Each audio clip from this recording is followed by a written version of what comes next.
महाराष्ट्र विधानसभा चुनाव का चुनावी बिगुल बज चुका है, जहां सभी राजनीतिक पार्टियां अपने अपने प्रचार प्रसार में लगे हुए हैं। वहीं आज महाविकास अघाड़ी के वसई विधानसभा 133 के उम्मीदवार विजय पाटिल ने चिंचोटी ब्रिज के पास क्रांतिकारी बिरसा मुंडा चौक की मूर्ति पर माल्यार्पण कर और नारियल फोड़कर अपनी रैली की शुरुआत की। जहां आज कांग्रेस उम्मीदवार विजय पाटिल ने चिंचोटी नाका से रोड शो शुरू करते हुए कामन और आसपास के क्षेत्रों में अपने रथ से रोड शो करते हुए जनता से अपने लिए वोट की अपील की। वहीं विजय पाटिल की इस रैली में महाविकास अघाड़ी के तमाम पदाधिकारी व कार्यकर्तागण भी उपस्थित रहे। वहीं वसई विधानसभा उम्मीदवार विजय पाटिल ने मीडिया को जानकारी देते हुए बताया कि हम जनता के हित में कार्य करेंगे और आज हम अपने गांव के लोगों से मिलकर वोट अपने समर्थन में मांगेंगे। और उन्होंने यह भी कहा कि जनता इस बार परिवर्तन चाहती है और इस बार विजय पाटिल की जीत पक्की है। आज वसईचा जो ग्रामीण पट्टा आहे या पट्ट्यामध्ये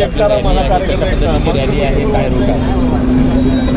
ही अशी रॅली अशी नाही आहे, आमच्या चौक सभा आहेत आणि याच्यामध्ये आमचे जे इकडचे मतदार आहेत, आमचे गावकरी आहेत आणि त्यांनी मुद्दाम सांगितलं की नुसतं गावामध्ये येऊन आमच्या चौक सभा करा, आपल्यासाठी ते पुरं आहे, पण गावाला एकदा येऊन जावा म्हणजे आमच्या नवीन आलेल्या इथे मतदारांना तुमची ओळख वगैरे पटेल। याच्याकरता आम्ही चिंचोटी ते कामणपर्यंत हा दौरा करणार आहोत आणि इथून मग जुचंदरला जाणार आहोत। जुचंदरला चौक आतमध्ये होईल, छत्रपती शिवाजी महाराज चौकामध्ये, त्याचप्रमाणे नंतर परेरा नगरपर्यंत जाऊन विसर्जन। कसा प्रतिसाद आहे?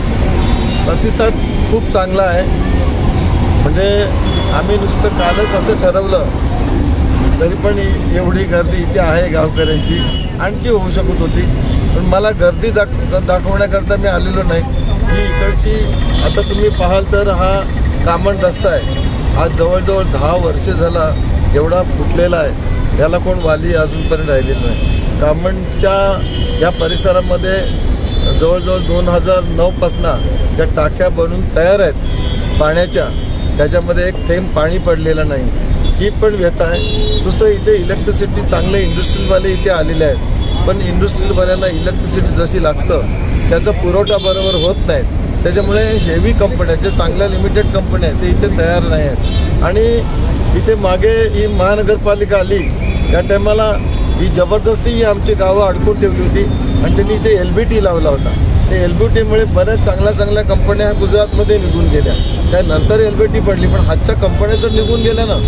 पण ही जी व्यथा आहे आणि इथे ही प्लॅनिंग ऑथॉरिटी जी आहे महानगरपालिकेची ती खरी म्हणजे बेकायदेशीर आहे, कारण जी ग्रामपंचायत जे असते ना त्याच्यामध्ये जी स्वराज्य संस्था एकमेकाबरोबर कनेक्टिंग असते ती एकमेकाच्या ताब्यात देऊ शकत नाही, पण तरी पण जबरदस्तीने कोर्टामधनं दिशाभूल करून आणि कायदा जो सुप्रीम कोर्टचा आहे तो न दाखवून हे निर्णय लावून घेतला आहे। आणि ह्या ज्या आमच्याकडच्या इंडस्ट्रीला आहे ह्याचा डेव्हलपमेंट चार्ज, आता त्यांना आश्वासन काय देणार आहे? पण याचा डेव्हलपमेंट चार्ज ही महानगरपालिका घेते आणि इथे साधं एक पण रस्त्याचं काम नाही, कुठलंच काम ते करत नाही, म्हणजे फक्त पैसा ओढण्यासाठी ही महानगरपालिका स्थापना झाली आहे आणि आमच्या गावाच्या पेसा ग्रामपंचायतला वंचित ठेवलेला आहे। जनतेला एवढ्या समस्येला काय आव्हान करा की आपण आश्वासन देणार आहे?